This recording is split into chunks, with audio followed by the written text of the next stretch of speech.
Unlike other European countries, whose far-right parties can be traced back directly to the fascists and the Nazis of the 1930s, in Germany, it's not so straightforward.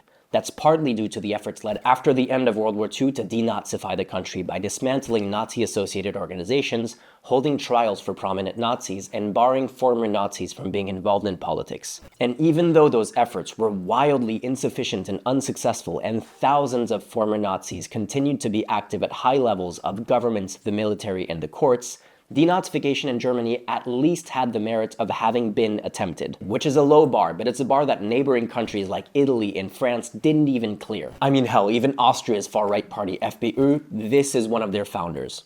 Wie bitte? Haben Sie mich gerade als Nazi beschimpft? Germany's constitution includes some of the strongest language of any constitution in the world to try to ban the existence of anti-democratic parties, which is nice to have on paper, but someone needs to enforce those rules, which was occasionally done. Two parties were banned back in the 1950s, the neo-Nazi Socialist Reich Party and the Communist Party of Germany, and some smaller neo-Nazi groups have been outlawed since, like the Action Front of National Socialists, or ANS, founded by Michael Kühnen. When the ANS was banned in 1983, he joined another neo-Nazi group called the Free German Workers' Party, or FAP. And when he was removed from that one, he formed another neo-Nazi group called the German Alternative, or Deutsche Alternative.